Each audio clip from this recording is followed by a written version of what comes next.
ایک سورہ فاتحہ 3 دفعہ سورہ توحید پڑھ کر تمام مومنین مومنات مرحومین تمام علماء تمام شہداء اپنے مرحومین کو استاد سعید سبت جعفر شہید عارف حسینی کی روح کو پڑھ کر بخش۔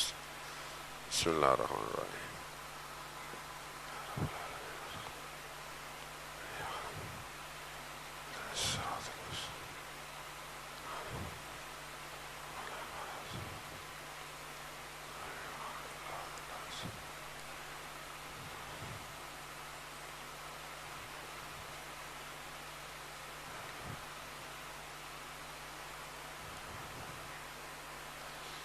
امام زمانہ کی سلامتی کے لیے ایک دفعہ صلوات بھیجتے۔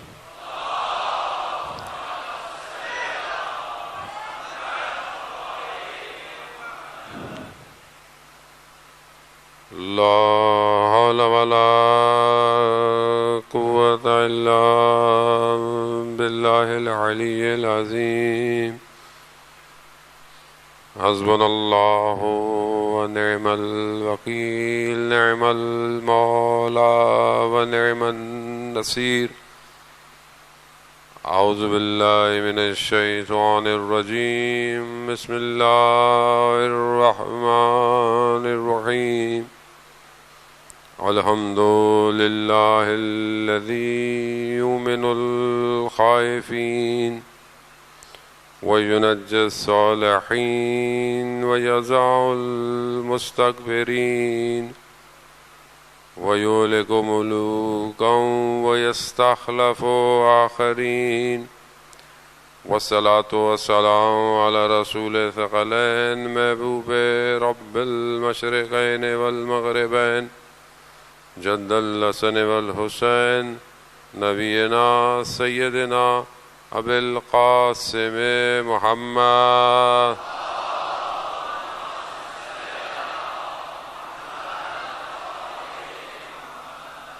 وعلى آلہ الطیبین الطاہرین المعصومین لا سیما بقیت اللہ فی الارضین روحی وارواحنا لتراب مقدم الفدا ولعنت اللہ علی اعدائهم اجمعین۔ بسم اللہ الرحمن الرحیم۔ رب اشرح لی صدری ویسر لی امری واحلل عقدۃ من لسانی یفقہوا قولی۔ کتاب الحکیم والقرآن المجید یاد کیا۔ آج شب ڈھل گئی، ہمارا امام نہیں آیا۔ ہم میں سے کتنوں نے امام کے لیے آج دن میں کچھ شم کربلا میں ہوتے؟ عزیزان محترم، خوب امام، پہلی شرط امام سے محبت ہے۔ اب لے جاتی ہے یہ محبت، انسان کو ڈبو بھی دیتی ہے۔ آپ کے سامنے دنیا میں سارا کام محبت پہ ہی چل رہا ہے۔ اب یہ الگ بات ہے کہ کوئی کسی سے یا کس سے کیسی محبت کرتا ہے۔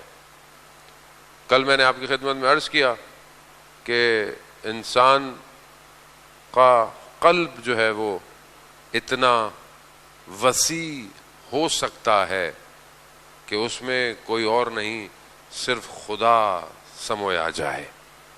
وہ انسان کا قلب اتنا وسیع ہو سکتا ہے۔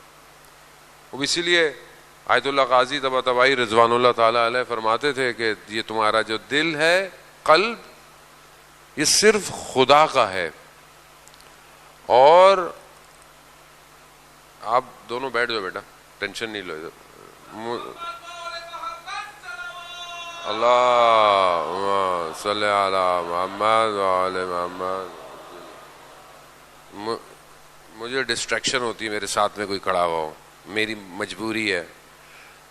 تو ویسے وہ بیچارے اپنی ڈیوٹیاں دے رہے ہیں، ان کی بہرحال اپنی ڈیوٹی ہے۔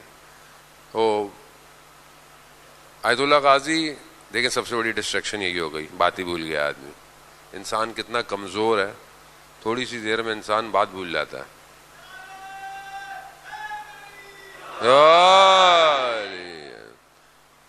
اسی لیے ایسے انسان کو تکبر نہیں کرنا چاہیے کہ جو لمحہ پچھلی بات ہی یاد نہیں رکھتا، وہ کیا اپنے بارے میں غرور کے ساتھ زندہ ہے۔ اگر اس لیے تو مولا امیر فرماتے ہیں نا نہج البلاغہ میں بھی اور میں کہ دنیا میں بہترین چیز کیا ہے؟ پینے کی پانی ہے، مگر مارا مارا پھرتا ہے پہاڑوں میں زمینوں میں گھومے جا رہا ہے، لیکن بہترین چیز ہے پانی نہ ملے مر جائے آدمی. بہترین سواری گھوڑا ہے، ایسے ہی گھومے جا رہا ہے جنگلوں میں. خوب یہ دنیا ایسی ہے، دنیا انسان کو جو ہے وہ کہیں کا نہیں چھوڑتی ہے. جان محترم آیت اللہ غازی فرماتے ہیں کہ تمہارا دل صرف خدا کے لیے ہے، اسے کسی اور کو کرائے پہ مت دینا. وہ مگر انسان کے دل کی کھڑکیاں ہر گلی میں کھل رہی ہیں، ہر جگہ کھل رہی ہیں، انسٹاگرام، ٹک ٹاک، سنیپ چیٹ، یوٹیوب. تھوڑی تھوڑی دیر میں انسان دل جو ہے وہ اپنا اتنا کمزور ہے. یہی دل ہے جو انسان کو فساد کی طرف لے جاتا ہے. وہ دیکھیں ہم نے کل آپ کی خدمت میں ذکر کیا عزیزان محترم کہ اللہ نے قرآن کو عقل پہ نہیں اتارا. کہیں بھی آپ دیکھیں کہ اللہ نے کہا کہ ہم نے قرآن کو عقل پہ اتارا نہیں. زمین اور آسمان، پہاڑ، سب پہ خدا نے عرضہ کیا کہ چاہیے، سب نے انکار کر دیا. کیوں؟ کہا ہم اس امانت کو برداشت ہی نہیں کر سکتے، یہ اتنی بھاری امانت ہے. کہاں اترا؟ قلب پیغمبر پہ اترا. یعنی قلب پیغمبر میں اتنی وسعت کہ قرآن جو ہے وہ اس میں سما گیا کہ. اور عزیزان محترم اب اگر انسان چاہتا ہے کہ انسان ترقی کی طرف، رشد کی طرف، جو ہماری گفتگو ہے کہ انسان اپنے اندر تحول پیدا کرے، تبدیلی ایجاد کرے، تو اسے اپنے قلب کی اصلاح کرنی پڑے گی. قرآن چند قلوب کا ذکر کر رہا ہے. پہلا ایک قلوب وہ ہے جس میں ایمان بھی ہے اور منافقت بھی ہے. ایسے قلب پائے جاتے ہیں کہ جو ایمان لے کر بھی آئے ہیں لیکن منافق بھی ہیں، رسول خدا کے سامنے بھی کھڑے ہوئے ہیں لیکن اندر سے کہیں اور بھی ہیں. وہ ویسے ہے، انسان منافقت کی طرف ہے. ایک قلب ایسے ہے قرآن کہہ رہا ہے ہم نے ان قلوب پر مہر لگا دی ہے، ان پہ ہدایت نہیں ہوگی. وہ بھی قلب ہے، اللہ نے نہیں کہا کہ میں نے عقلوں پہ مہر لگائی ہے، نہیں. قلب بہت امپورٹنٹ ہے عزیزان محترم. کاش کہ ہم چند دنوں میں اس قلب کو سمجھ جائیں کہ یہ قلب ہے کیا، اس کی کتنی ضرورت ہے اور انسان کتنا اس کے ذریعے سے عالم کا مشاہدہ کر سکتا ہے. انسان آنکھوں سے نہیں دیکھ سکتا. یہ آنکھیں محدود ہیں، یہ آنکھیں محدود ہیں، یہ ایک حد تک دیکھ سکتی ہیں، یہ دیوار کے ادھر نہیں دیکھ سکتی، یہ آپ کے دل کو یا آپ کے خیالات کو نہیں دیکھ سکتی. صرف وہی دیکھ سکتے ہیں جن کے قلوب پر خدا نے تجلی کی ہو. جن کے قلوب پر خدا تجلی کر دے. کیا وہ شخص جو علم سیکھنا چاہتا تھا 95 سال کا، جب وہ امام جعفر صادق علیہ الصلوۃ والسلام اللہم صلی علی محمد، جب اس نے، حدیث بہت لمبی ہے، حدیث عنوان بصری، پہلے بھی میں نے آپ کی خدمت میں عرض کی، اس کی شرح آیت اللہ تحریری حفظ اللہ نے فرمائی ہے. وہ اردو میں کتاب ترجمہ ہو کے آ چکی ہے، آپ کے شہر میں دستیاب ہے. سیر و سلوک کے ابتدائی راستے، 400 صفحے کی ہے. تھوڑی محنت تو کرنی پڑے گی آپ کو پڑھنے کے لیے، لیکن وہ ایسی حدیث ہے جو آیت اللہ قاضی فرماتے تھے اپنے شاگردوں سے، اس حدیث کو جیب میں رکھو. حدیث 2 صفحے کی ہے، جیب میں رکھو اور اسے ہفتے میں پڑھتے رہا کرو. بہت امپورٹنٹ ہے. آپ چاہتے ہیں کہ اگر آپ اندر سے روشن ہو. اسی حدیث میں وہ شخص جب امام سے فرماتا ہے کہ مولا، امام نے بولا کیوں آئے ہو؟ کہا مولا علم حاصل کرنا چاہتا ہوں. امام نے کہا علم حاصل کرنے سے نہیں ملتا، علم نور، علم نور ہے، خدا جس کے دل پہ چاہتا ہے اتار دیتا ہے. لیکن دل ویسا ہو جو نور کو سما سکے. ہر کوئی نہیں سمیٹ سکتا. تاریخ آپ کے سامنے بھری ہوئی ہے افراد سے، ناموں سے بھری ہوئی ہے، مگر کیسے قلوب تھے کہ جو سمجھ پائے وقت کے ولی کو. کون تھے؟ یہاں کچھ لوگ کہتے ہیں کہ امام نے ایسا کیوں نہیں کیا، امام نے ایسا کیوں نہیں کیا. عزیزان محترم یہ قلوب معرفت والے نہیں ہوتے. معرفت والا قلوب سلمان فارسی کا ہے، جس کی نگاہیں مولا امیر کی نگاہوں میں جھکی ہوئی ہیں کہ جو امام اشارہ کریں گے وہی سلمان کرے گا. اب یہ قلوب جتنی ظرفیت بڑھاتا ہے اتنا معاملہ پھیلتا چلا جاتا ہے. اب اسی لیے اتنا ظرف حضرت سلمان فارسی کے قلب میں آیا کہ سلمان و منا اہل بیت ہو گئے. یہ آسان نہیں ہے. ملک اشتر دشمن کے خیمے تک پہنچ گیا, تلوار کی زد میں دشمن ہے. امام نے کیا کہا؟ پیغام بھجوایا, ملک اشتر واپس آ جاؤ. ہم ہوتے تو ہم کیا کرتے؟ مولا یہاں تک تو آ گئے, تھوڑا کام تمام ہی کر دیں. کیونکہ قلب میں ولایت اتری ہوئی تھی, اور ولایت جس کے قلب میں اتر جائے وہ صرف اطاعت کرتا ہے بس. اسی قلب کو اس قابل بنانا ہے کہ آج ہم بھی تو اپنے امام کی اطاعت کر سکیں. وہ جانے محترم خوب اس قلب کو صاف کرنا, یہ فساد سے بچے, یہ مشکلات سے بچے. آج دنیا جو کام کر رہی ہے, کیونکہ دشمن شناسی بہت مہم ہے جانے محترم, دشمن کو پہچاننا بہت مہم ہے. جتنے بھی حکومتیں تھیں ائمہ کے ساتھ ساتھ جو پیرالل چل رہی تھیں, ان میں سے اکثر کا کام یہ تھا کہ دشمن کو غائب کر دو, یعنی دشمن کو ڈائلیوٹ کر دو, ڈیلیٹ کر دو, دشمن ہے ہی نہیں. یعنی مثال کے طور پر آپ کے موبائل میں جو ہے وہ ہیش ٹیگ کا بٹن غائب ہو جائے. اب آپ کو بولیں کہ آپ نے موبائل چارج کرنا ہے, تو آپ بولیں گے بھائی وہ ہیش ٹیگ ہی نہیں ہے, تو اب تو کال ہی کرنی پڑے گی یا کچھ اور, یا تو تم ڈال دو میرے موبائل میں. میرے موبائل میں آپشن نہیں ہے. وہ دشمن کو تاریخ میں ڈیلیٹ کر دیا گیا تاکہ لوگوں کو یہ پتہ ہی نہ چلے کہ دشمن بھی ہے یا نہیں ہے, جب کہ قرآن واضح کہہ رہا ہے کہ تمہارا سب سے سخت واضح عیاں روشن دشمن شیطان ہے. لیکن ہم اتنے سکون میں گھوم رہے ہیں, ہمیں پتہ ہی نہیں ہمارا دشمن ہے بھی کہ نہیں ہے. دشمن کا کام کیا ہے؟ آداب الصلاۃ کے اندر بھی اور باقی کتابوں میں کہ دشمن شیطان سب سے بڑا دشمن, اس کا کام کیا ہے؟ اس کا لشکر ہے پورا, شیطان کا پورا لشکر ہے. آپ اتنے آرام سے اپنے قلوب تک نہیں پہنچ سکتے. آپ چاہیں کہ میں رات کو جاؤں اور بس میرا قلب اتنا روشن ہو جائے کہ مجھے زمین اور آسمان کے راز سنائی دیں, خوب یہ اتنا آسان نہیں ہے. کیونکہ شیطان پورے لشکر کے ساتھ آپ کی توجہ کو اپنی طرف کر دیتا ہے. نہیں پتا دو فرشتے حساب لکھ رہے, یقین ہے کہ نہیں ہے؟ پھر بھول کیوں جاتے ہیں غلطی کرتے وقت؟ جب آپ کو پتا ہے کہ ایک بندہ آپ کے اعمال لکھ رہا ہے پھر بھی غلطی کر رہے ہیں آپ, اس کا مطلب کیا ہے؟ اس کا مطلب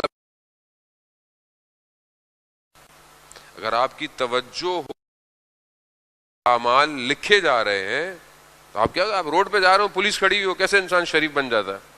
بڑا بڑا آدمی, الگ بات ہے ہماری پولیس اچھی ہو, انشاءاللہ کہ اچھی ہے, بیچاری خدمت تو کرتی ہے اپنے حساب سے. وہ آپ کیمرے لگے ہوئے ہوں, چالان ہو جائے گا, گاڑی بند ہو جائے گی, تو آپ کتنے شرافت سے جائیں گے؟ تو یہ جو چالان لکھنے والے بیٹھے ہوئے ہیں یہ نظر نہیں آ رہے. قرآن سورہ بقرہ میں سب سے پہلے کیا ہی رہا ہے کہ ایمان بالغیب لے کر آؤ, غیب پہ ایمان لے کر آؤ, یہ غیب ہے یہ. لیکن کیوں؟ کیونکہ ان شیطان نے اتنا پیکج چلایا ہوا ہے کہ انسان کو پتہ ہی نہیں چلتا. اب یہ انسان اپنے قلب تک نہیں پہنچ جاتا. اب انسان محبت تو کرتا ہے, محبت تو ہے اس کے اندر, لیکن اب اس محبت کو وہ کیا کرتا ہے؟ اس محبت کو پہلی چیز جو انسان کو رشد کرنے سے روکتی ہے وہ کاذب محبت, جھوٹی محبت. میں نے بعض اوقات آپ دیکھتے ہیں کہ ماں باپ کی محبت انسان کو برباد کر دیتی ہے. بعض اوقات ماں محبت کرتی ہے, اتنی زیادہ محبت کرتی ہے بچہ کسی کام کا ہی نہیں رہتا. اتنی محبت, اس کو اتنا پیمپر کرنا, اس کو یوں کرنا وہ کرنا, وہ اپنی زندگی میں ترقی نہیں, بیٹا یہاں نہیں جانا, یہ نہیں کرنا, وہ نہیں کرنا, وہ بھی انسان محبت میں رہتا. محبت اگر صحیح ہو, ایک شخص جو ہے وہ صدر اسلام کے اندر جوان ہے, جنگ احد میں شہید ہوا ہے, اس کی ماں جو ہے مسلمان نہیں ہے اور اس کی ماں اسے اس کی محبتوں کے واسطے دے رہی ہے, لیکن اس نے اس محبت کو حقیقی محبت نہیں سمجھا. اس نے اپنے آپ کو اسلام اور رسول کی محبت میں قربان کر دیا. وہ عزیزان محترم, یہ بہت محبت جو ہے وہ, اور یہی محبت اگر صحیح ہو اور احترام کے ساتھ ہو تو اویس کرنی کی محبت, اپنی والدہ کی محبت، لیکن رسول سے محبت، آئے رسول سے ملنے مگر رسول نہیں تھے، لیکن پیچھے ماں کیونکہ بہرحال اس کا خیال بھی رکھنا تھا، واپس چلے گئے. تو جب رسول آئے تو کیا کہہ رہے ہیں؟ مجھے جو ہے وہ یمن کی خوشبو آ رہی ہے. جب محبت صحیح ہو تو اپنے اثرات مرتب کرتی ہے. اب یہاں پہ محبت کربلا میں آپ دیکھیں، کربلا میں یہ صحیح محبتیں ہیں، حقیقی محبتیں ہیں.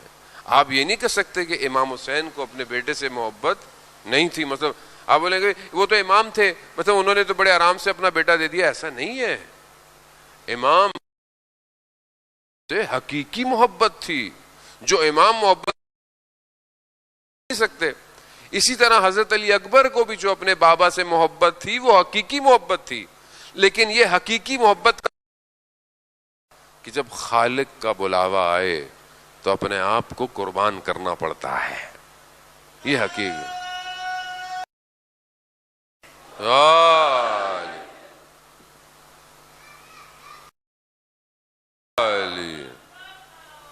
اللہم صلی علی محمد. اب یہ محبت ہم اپنی زندگیوں میں دیکھیں عزیزان محترم، خود 6 طرح کی محبت ہیں جو روایات آپ بیان کرتی ہیں. میں خلاصتاً آپ کی خدمت میں پیش کروں، کیونکہ یہ وہ فیکٹرز ہیں کہ جو انسان کو امام تک پہنچنے سے روکتے ہیں، انسان کو کمال تک پہنچنے سے روکتے ہیں. ورنہ آپ اور میں آپ کو تو نہیں کہوں گا، آپ تو ماشاءاللہ بہت اچھے ہیں، میں بہرحال خطا کار ہوں، ضعیف بھی ہوں، کمزور بھی ہوں. یہ کچھ چیزیں ہیں جو ہماری زندگی، آپ کا بڑا دل چاہتا ہے کہ میں عبادت بھی کروں، سجدے بھی کروں، دعائیں بھی کروں، اچھا بھی ہو جاؤں، لیکن پھر جب مجلس سے باہر نکلتے ہیں تھوڑی دیر میں آدمی کا سافٹ ویئر آہستہ آہستہ چینج ہونا شروع ہو جاتا ہے. خوب یہ نیچرل بھی ہے، انسان کی فطرت میں بھی ہے، لیکن انسان جب ہلکے ہلکے اپنے معارف کو سمجھ لے تو پھر یہ مشکل اس کی حل ہو جاتی ہے. پہلی چیز حب دنیا، جسے دنیا کی محبت ہو. یہ دنیا کی محبت انسان کو برباد کر دیتی ہے. اب دنیا کی محبت کا مطلب یہ نہیں ہے کہ اب آپ دنیا چھوڑ دیں، پہاڑوں پہ چلے جائیں، کمائیں نہیں، پڑھے نہیں. بھی مولانا صاحب نے بولا دنیا سے محبت نہیں کرنی، امی میں صبح اسکول نہیں جا رہا، یا مثلا میں یونیورسٹی نہیں جا رہا. وہی ایسا نہیں ہے. دنیا کی ڈیفینیشن ہے وہ چیز کہ جو خدا سے دور کر دے، وہ دنیا نہ، وہ دنیا. اسی دنیا کے اندر آپ جو ہے وہ نیک کام کر کر اپنے آپ کو کمال پہ بھی لے کے جا سکتے ہیں، لیکن وہ چیز جو آپ کو خدا سے دور کر دے، حب دنیا کی محبت انسان میں تب بہت اس کی زندگی میں کم ہو جائے، اس کا رنگ ہلکا ہو جائے. اگر آپ کے ذہن میں آخرت روشن ہے تو دنیا آپ کو خرید نہیں سکتی، دنیا کی اتنی قیمت بھی نہیں ہے. وہ شہید محسن حجاجی کہ جو 32 سال میں شہید ہوا، آپ جانتے ہیں کتنا خوبصورت جوان. اس نے اپنے بیٹے کو جو وصیت لکھی تھی اس میں کیا جملہ تھا؟ بیٹا 2 سال کا، ابھی تو خیر بڑا ہو گیا. اس نے کیا لکھا تھا؟ بیٹا دنیا میں بہت فتنہ ہے، دنیا میں بہت بازار گرم ہے، ایسا کام کرنا خدا تمہارا خریدار ہو جائے، خدا تمہیں خرید لے. یعنی وہ بھی دنیا میں ایسا کام کرو کہ دنیا تمہیں نہ خریدے، خدا تمہیں خرید لے.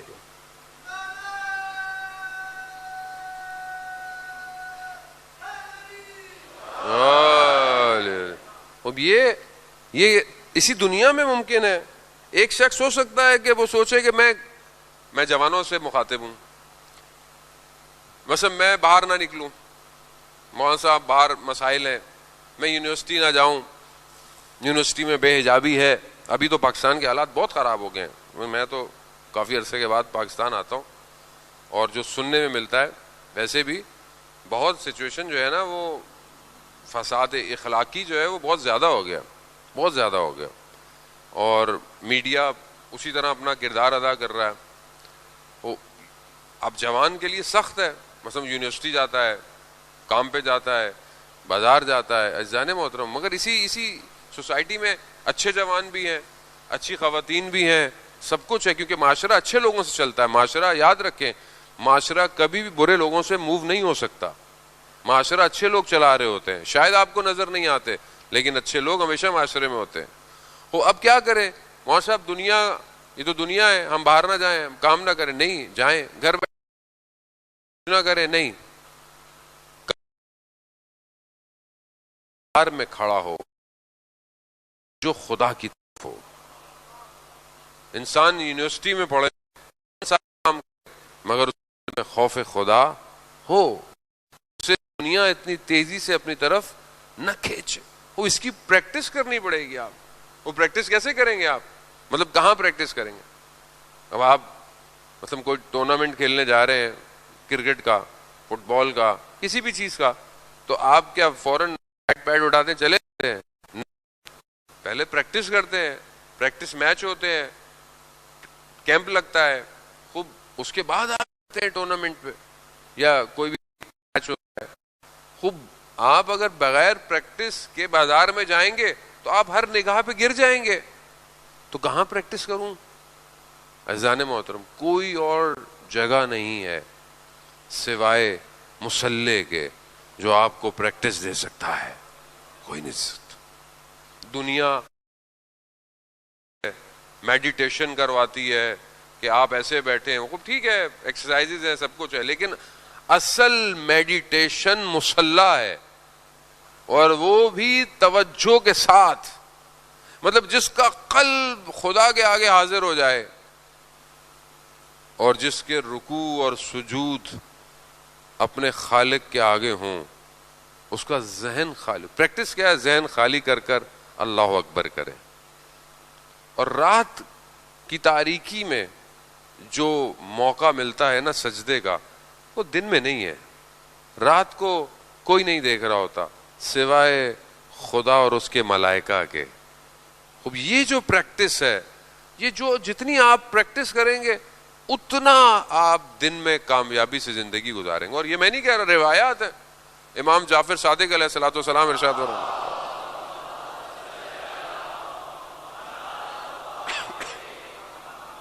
امام ارشاد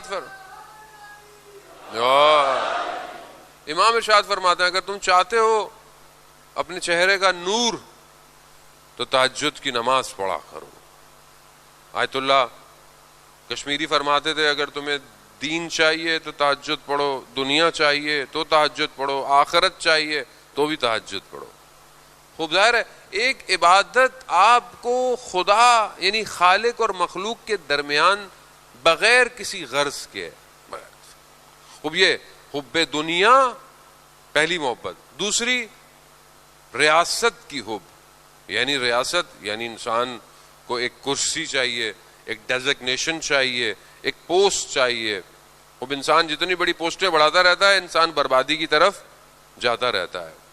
اب آپ مثلا اب یہ مثلا امام بارگاہ ہے، امام بارگاہ میں ٹرسٹ ہوگا، کوئی فیکٹری ہوگا.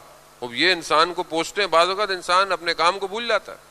اسی طرح مطلب انسان جو ہے وہ میئر بنتا ہے، وزیر اعظم بنتا ہے، صدر بنتا ہے. خوب یہ ساری بھی کیا ہے؟ ریاستیں ہیں. خوب جب انسان اس ریاست کی محبت میں جاتا ہے تو بعض اوقات انسان اپنی بندگی بھول جاتا ہے، اور جب بندگی بھول جائے تو یہی ریاست اس کو ڈبو دیتی ہے. بہلول دانا کا وہ واقعہ آپ نے مشہور سنا ہوگا کہ جب وہ خلیفہ کے پاس گیا تو خلیفہ نے سے اس نے پوچھا کہ بھائی خلیفہ سے کہ بھائی قیامت میں سوال کیسے ہوں گے، کیا کیا ہوں گے؟ تو اس نے بولا کہ کل آ جانا قبرستان. تو قبرستان میں اس نے گرم جو ہے وہ کوئی ایک جگہ تھی جس کو گرم لوہے کی تھی، اس کو بڑا آگ سے بھڑکایا ہوا تھا. تو کہا سوال کیسے ہوں گے؟ کہا ایسے ہوں گے. کہا اس گرم جلتے ہوئے جو ہے وہ جگہ پہ چڑھ کر اپنا نام اور جو دارائی ہے یعنی جو جو رکھتے ہو وہ بتا دو. اب یہ بہلول دانا گئے، انہوں نے اپنا نام بتایا اور ایک آدھ کپڑے بتایا، اتر کے آ گئے، کچھ بھی نہیں ہوا. اب بادشاہ سلامت اپنے نام بتاتے میں عالی ہوتا ہے علامہ مولانا مطلب حجت الاسلام والمسلمین اور پتہ نہیں کیا کیا، یہ نام ہی ختم نہیں ہو رہے مولانا کے. مولانا بعد میں آئیں گے، نام پہلے آ رہے ہیں. وزان محترم ناموں میں کچھ نہیں ہے، اصل چیز گمنامی میں ہے. آدمی جتنا گمنام ہوگا اتنا وہاں اس کا نام ہوگا. اب یہاں جب اس نے بتایا تو پہنچ جل گئے, بادشاہ سلامت کے پہنچ جل گئے. تو بولا ابھی تو نام پہ ہی جل گئے, محل پتہ نہیں کیا کیا. وہی حب ریاست ہے, جتنی بڑی دکان ہوگی اتنا جواب دے. اور اگر یہ ڈیزگنیشن خدا کے لیے ہے, خدا کی خاطر ہے, پھر کوئی خطرہ نہیں ہے. وہ اس مشہور اصفہان کے سلطان کا واقعہ کہ ایک درویش اس کے پاس آتا ہے اور بولتا ہے کہ چلو. کہا کہاں چلو؟ کہا کربلا چلو. تو اس نے اپنا سب کچھ چھوڑا اور چل پڑا. چلتے چلتے رستے میں کہیں رکے ہوں گے, دوسرے نکلنے لگے, دیکھا درویش صاحب کچھ ڈھونڈ رہے ہیں. کہا کیا ڈھونڈ رہے ہو؟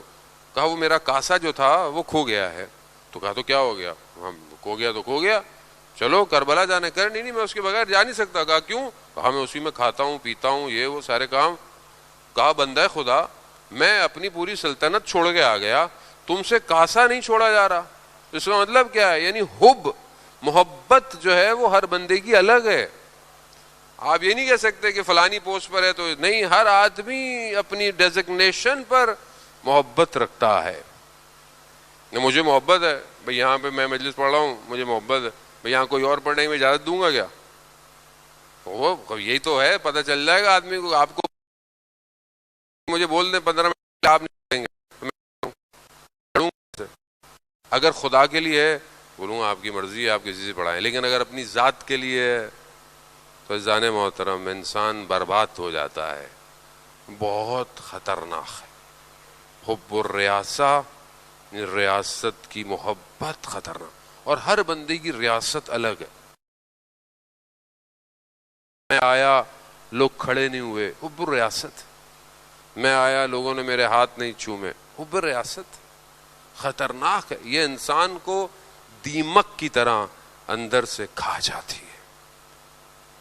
تیسری محبت حب الطعام ہے, کھانے کی محبت, جو کہ ماشاءاللہ بہت پائی جاتی ہے ہمارے یہاں. بعض انسان کھانے پہ پورا چیپٹر ہے, باب ہے پورا, کھانے کے آداب, کھانے کے طریقے, آپ روایت ہوتے رہتے, میں زیادہ اس کی ڈیٹیل میں نہیں جاؤں گا.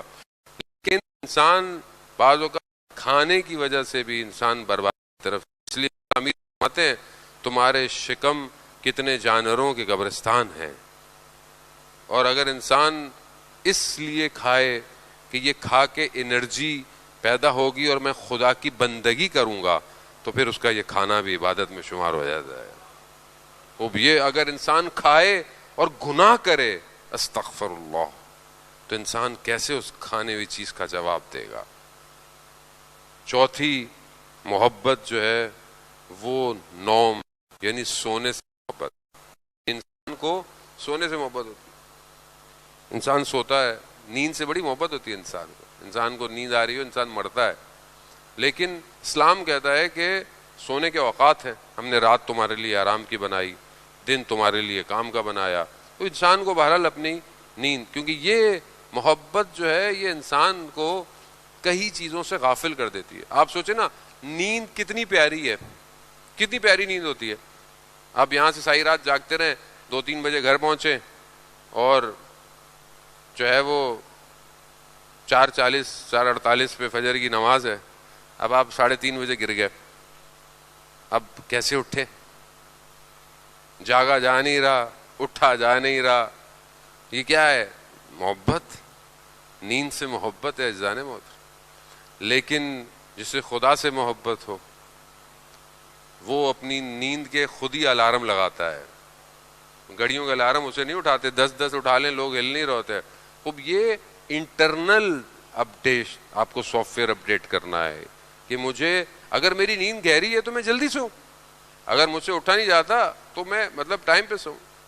اب یہ ایک محبت راحت طلبی کی محبت. انسان کو آسائش چاہیے, آرام چاہیے.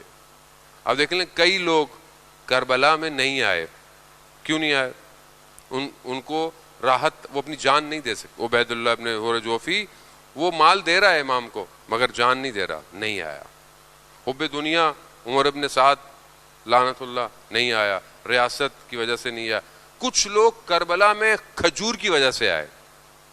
آپ یقین کریں تاریخ خود بیان کرتی ہے کہ کچھ لوگ امام کے مقابلے میں کھجوروں کی وجہ سے آئے تھے. کھانے کی محبت, وہ کسی کو ریاست چاہیے تھی, کسی کو آرام طلبی کی چاہیے تھی. اور آخری محبت جو کہ بہت خطرناک, حب النساء, عورت کی محبت. ابن ملجم عورت کی محبت میں اپنے زمانے کے امام کو شہید کر دیتا ہے. خب یہ انسان اپنی زندگی میں دیکھے اذان موت کہ خدا نہ خواستہ انسان انہی چیزوں میں گرفتار تو نہیں ہے. یہ محبتیں اگر کاذب ہیں تو یہ کبھی بھی امام تک پہنچنے نہیں دیں. مگر اگر یہی محبت بہترین ہے, آپ دیکھیں تو انسان اپنے وجود کو قربان کر دیتا ہے. بہت پرانے ذاکر اظہر زیدی صاحب فرماتے تھے, کہتے تھے کہ پروانہ, لوگ کہتے ہیں پروانہ شمع کا عاشق ہوتا ہے تبھی تو وہ آتا ہے, اور تو وہ کہتے تھے کہ نہیں, یہ غلط ہے. پروانہ کبھی بھی شمع کا عاشق نہیں ہوگا. کہا کیوں؟ کہتے تھے تمہارے پاس دلیل ہے اس کی؟ کہانی کا میرے پاس دلیل ہے کہ یہ شمع کا عاشق نہیں ہے, پروانہ تاریکی کا عاشق ہے. کیوں؟ کیونکہ شمع آ کر تاریکی میں مخل ہوتی ہے, وہ اس میں آ کے ٹکراتا ہے, اس کے اندر اسے تاریکی سے محبت ہے. اگر اسے روشنی سے محبت ہوتی تو تم روشنی بند کر دو, پروانہ نہ جاتا, غائب نہ ہوتا, بلکہ اسی پر رہتا. عزیزان محترم, خوب یہ محبت, امام کے وجود سے محبت, اس نے لوگوں کو کربلا چھوڑنے نہیں دیا. یہ پروانے شمع بجھنے کے بعد بھی وہیں رہے. کیوں؟ کیونکہ انہیں اصل محبت تھی. یہی تو کمال ہے. وہ انسان, اگر انسان تراشا جائے, آپ پتہ ہے جو لوگ پہاڑی علاقوں میں رہتے ہیں یا پہاڑوں میں جاتے ہیں, آپ کو پتہ ہے یہ سٹونز جو ہوتے ہیں قیمتی, یہ پتھر یہ پہاڑوں سے نکلتے ہیں, اور یہ خاص جگہوں پر ہوتے ہیں. جو ان کو نکالتے ہیں ان کو پتہ ہوتا ہے کہ کہاں کہاں پتھر جو ہے وہ بنتے ہیں. قیمتی پتھر وہی ہوتا ہے کہ جس کے سب سے قیمتی پتھر ہیرا. ہیرا جو ہے وہ خود نہیں ہیرا بنتا, اس کے اطراف کے پتھر اس کی مدد کرتے ہیں, اس کے ساتھ رہتے ہیں اور اس کا ساتھ دیتے ہیں. اگر وہ خود اس قابل ہوتے ہیں تو وہ چپکے رہتے ہیں تاکہ وہ پتھر ہیرا بن جائے. خوب انسان بالکل اسی طرح ہے. انسان اگر چاہتا ہے اپنی بقا تو اسے اپنی زندگی میں ہیرا تلاش کرنا پڑے گا. آج اگر ہم کربلا والوں کو یاد کرتے ہیں تو کربلا والوں نے اپنے وقت کے ہیرے پہ اپنے آپ کو چپکایا ہے, تبھی تو باقی ہیں. اور جو اصل نہیں تھے وہ جھڑ گئے, وہ امام کا ساتھ نہیں دیا, وہ گر گئے. جو بیکار چیزیں ہوتی ہیں وہ الگ ہو جاتی ہیں. جو درخت نکل رہا ہوتا ہے بہترین, جس کی جڑیں صحیح ہوتی ہیں اور صحیح پھل دیتا ہے, یہ جڑی بوٹیاں اس سے الگ ہو جاتی ہیں, اس کا ساتھ نہیں دیتی. ہم اپنی زندگی میں اپنے امام کے کتنے قریب ہیں. جمعے کا دن ہے, متوقع ظہور کا دن ہے. عزیزان محترم, اب ہم اپنے امام کے لیے کیا کر رہے ہیں؟ ہم اپنے امام کو کتنا یاد کرتے ہیں؟ اب آپ بولیں گے کہ میں کہاں, میرا امام کہاں. ایسا نہیں ہے. امام کے نزدیک آپ کا ظاہر نہیں ہے, بے شک انسان صاف ستھرا رہے, لیکن امام آپ کے باطن کو دیکھ رہے ہیں. امام آپ کے قلب کو دیکھتے ہیں. ابھی بھی آپ سب بیٹھے ہوئے ہیں, آپ سب کے قلوب کو امام دیکھ رہے ہیں کہ کون میرے لیے آیا ہے, اور یقیناً آپ سب امام حسین کے لیے آئے ہیں. آپ سب کے قلب نورانی ہیں اس وقت. شاید آپ کے آگے سے پردہ ہٹ جائے ملاکوت کا تو آپ کو سارے قلب روشن نظر آئیں گے, اور سارے قلوب میں صرف حسین نظر آئے گا.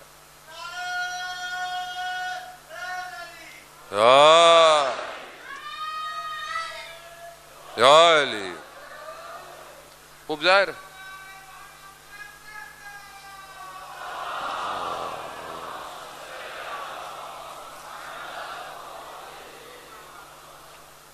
ظاہر ہے ظاہر ہے ہماری وہ آنکھ نہیں ہے کہ جو بہرحال دیکھ سکے.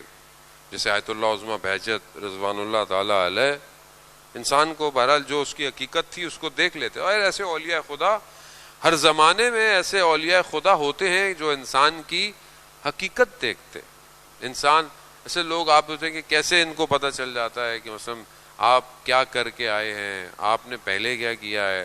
خوب ظاہر ہے وہ آپ کے قلب کو دیکھتے ہیں, اور قلب اتنا وسیع ہے کہ آپ کا سارا ڈیٹا اس کے اوپر سیف, اور ان کے لیے بالکل ایک پیپر کی طرح ہے. سب کچھ کھلا, سب کچھ نظر آتا ہے. اب یہ ہم ایک دوسرے سے چیزوں کو چھپا سکتے ہیں, ہم امام سے چیزوں کو نہیں چھپا سکتے. ہفتے میں 2 دن ہمارے اعمال امام کے پاس جاتے ہیں. میں آپ کو دھوکہ دے سکتا ہوں, میں امام کو تو نہیں دے سکتا. میں کیسے دوں گا؟ کیونکہ میں کچھ کہوں نہ کہوں میرا دل پر اختیار امام کا ہے. وہ خود دیکھ رہے ہیں کہ یہ اندر سے کیسا ہے. ایک عالم دین کہتے ہیں, میں اصفہان نماز ظہر کا وقت تھا, میں جو ہے وہ ایک مسجد میں نماز پڑھنے جا رہا تھا میدان اصفہان کے پاس. تو دیکھا کہ کچھ کام کرنے والے مزدور ٹائپ کے جو لوگ ہوئے ہیں ایک جنازہ لے کے جا رہے ہیں. تو اس میں نے دیکھا کہ ایک بہت بڑا تاجر ہے اصفہان کا, وہ ساتھ. تو میں نے اس کی طرف دیکھا, میں نے یہ سوچا کہ یہ اتنا رو رہا ہے, یہ اگر اس کے رشتہ دار ہیں تو یہ مزدور کون ہے؟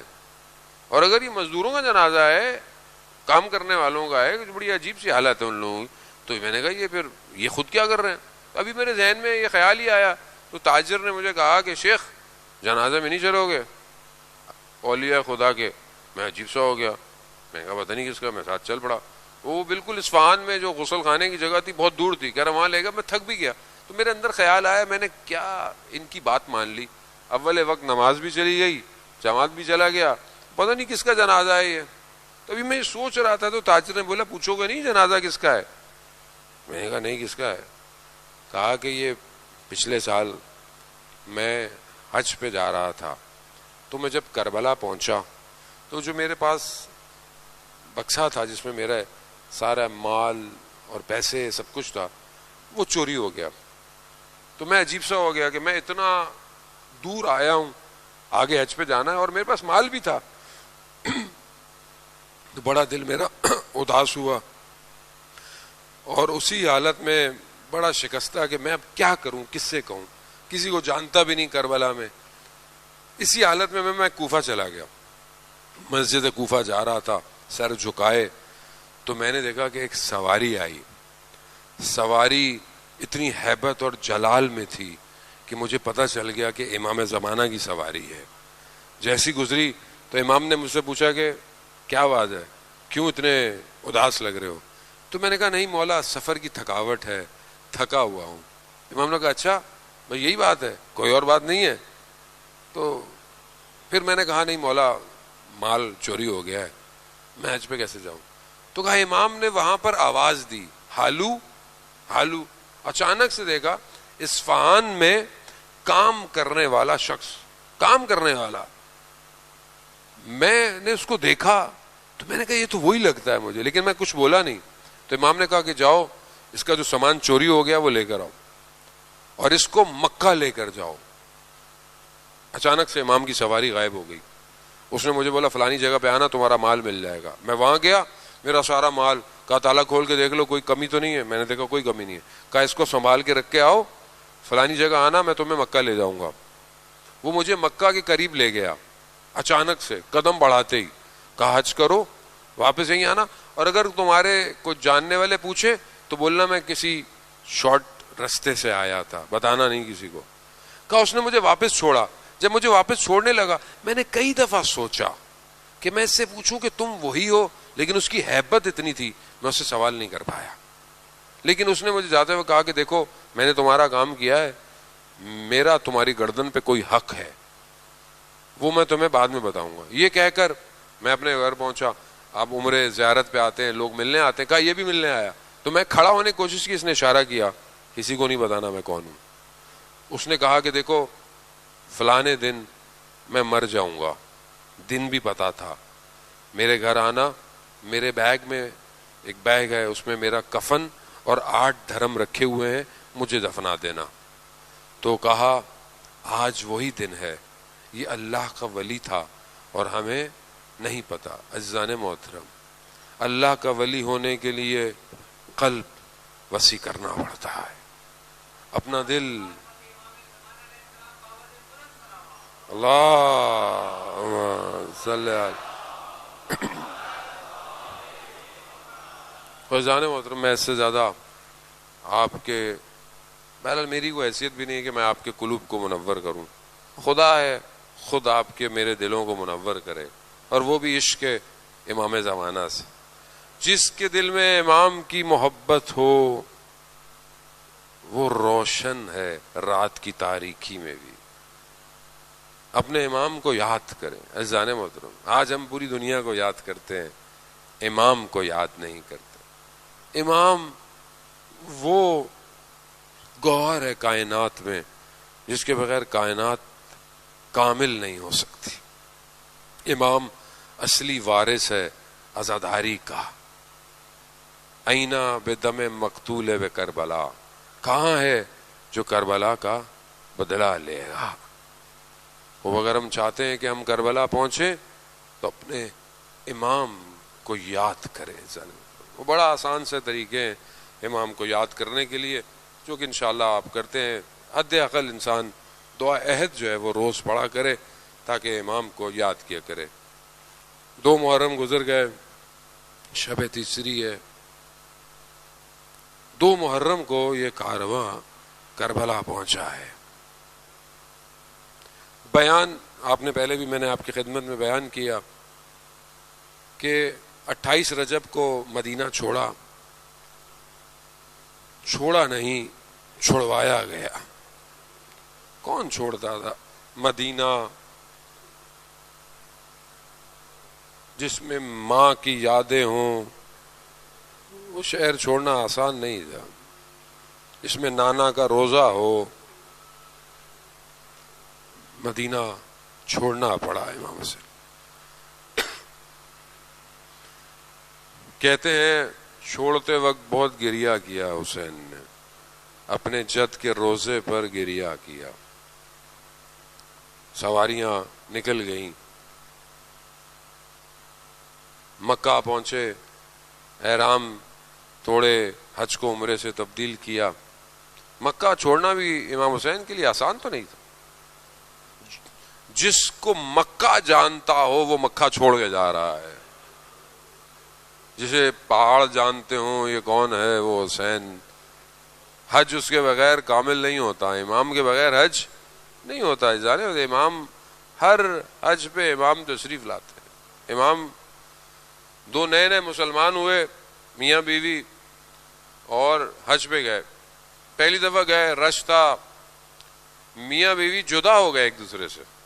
بیوی جدا ہو گئی، میاں بڑے پریشان، جو ہے وہ بہت گریا، بہت رونے، شوہر نے لگائے کہ بیوی کہاں چلی گئی۔ نئے مسلمان تھے، بہت مشکل سے بہرحال زوجہ مل گئی۔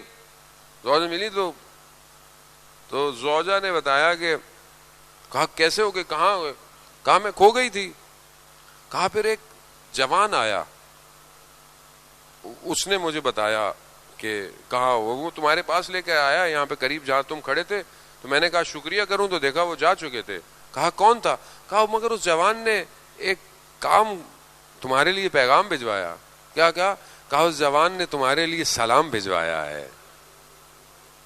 تو وہ شخص رونے لگا، کہا جب تم کھو گئی تو میں نے آخری امام سے توسل کیا تھا۔ عزیزان محترم، خوب امام موجود ہے۔ امام حسین مکہ چھوڑ رہے ہیں، رستے میں کبھی زہیر سے ملاقات ہے، کبھی وہاب بن کلبی سے ملاقات ہے، کبھی مختلف لوگ ملتے ایک مقام پہ پہنچا امام حسین کا کارواں۔ آپ سنتے رہتے ہیں، میں تو بہرحال اپنی نوکری ادا کر رہا ہوں، کیونکہ بہرحال 2 محرم ہے، گزر گئے ہیں، مخصوصی ہوتی ہے، بہرحال کچھ جملے تو بیان کرنے ہی ہیں، ورنہ مصائب تو نہ ابتدا رکھتے ہیں نہ انتہا رکھتے ہیں۔ اور امام حسین کو رونے کے لیے لفظوں کی ضرورت بھی نہیں ہے۔ جس کے دل میں حسین ہو اسے رونے کے لیے الفاظوں کا سہارا نہیں چاہیے، وہ صرف تصور کرے بس۔ امام حسین کی سواری پہنچی، کہتے ایک جگہ پہنچی سواری حرکت نہیں کر رہی، 7 سواریاں تبدیل کی گئیں، سواری نہیں چلی۔ امام نے لوگوں کو بلایا، کہا یہ کون سی جگہ ہے؟ کسی نے کہا کہ ماریا ہے، کسی نے کوئی اور نام لیا، کہا اس کا اور کیا نام ہے؟ کسی نے کہا یہ نینوا ہے۔ امام نے کہا نہیں، اس کا کوئی اور نام بھی ہے۔ ایک بوڑھا شخص آیا، اس نے کہا یہ ابن رسول اللہ، اس جگہ کا نام کرب و بلا ہے۔ بس جیسے ہی کرب و بلا سننا تھا، امام نے حضرت عباس سے کہا عباس خیمے لگا دو، سواریاں اتار دو، یہ وہ جگہ ہے جہاں ہمارے بچے ذبح کیے جائیں گے، یہ وہ جگہ ہے جہاں ہمارے اہل حرم کو اسیر بنایا جائے گا۔ ہاں خدا آپ کو اس کا اجر دے۔ عزاداران موجود گو کہ آپ یقیناً تھک چکے ہوں گے، سارا دن کوئی کام پہ ہوتا ہے، کوئی اور مجلسیں بھی سنتے ہیں، بہرحال لیکن کیا کریں، آپ جتنے بھی تھکے ہوں آپ یہاں سے واپس گھر چلے جائیں گے، آپ آرام طلب ہو جائیں گے، آپ کے گھر میں پانی بھی ملے گا، مگر آج جہاں حسین آیا ہے اب آرام نہیں ہے، جہاں حسین کے خیمے لگ رہے ہیں اب آرام ختم ہو جائے گا۔ سلام ہو۔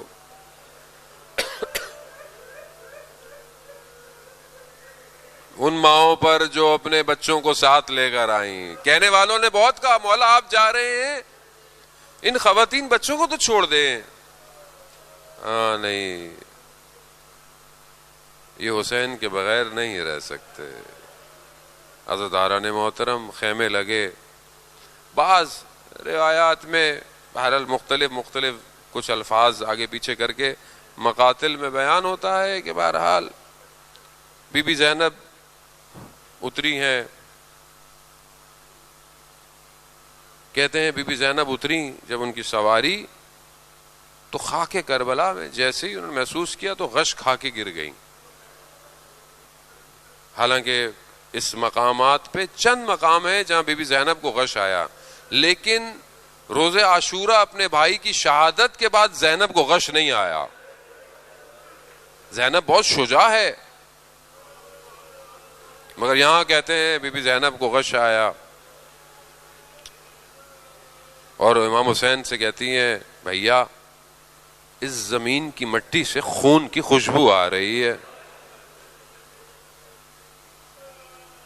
بس امام حسین نے کہا کہ ہاں بہن، یہ وہی جگہ ہے جہاں ہمارا خون بہایا جائے گا۔ بس عزاداران محترم آخری مقام ہے جہاں زہرا کا لال بسیرا کر رہا ہے۔ امام نے بلایا، زمین کس کی ہے؟ امام نے زمین خریدی ہے 60,000 درہم کی، اور اس کے بعد امام نے زمین کو ہبہ کر دیا، یعنی واپس کر دیا، لیکن کہا 3 شرائط ہیں۔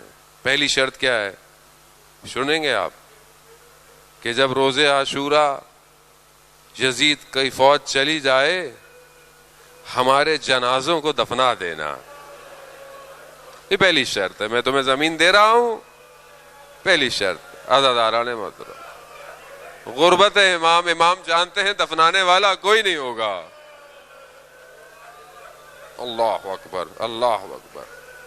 دوسری شرط امام نے کہا اگر کوئی ہمارا پتہ پوچھتے ہوئے آئے تو اسے ہماری قبر کا نشان بتا دینا۔ تیسری شرط اگر کوئی ہماری زیارت پہ آئے تو اسے 3 دن مہمان رکھنا۔ اس لیے کہتے ہیں نا کربلا 3 دن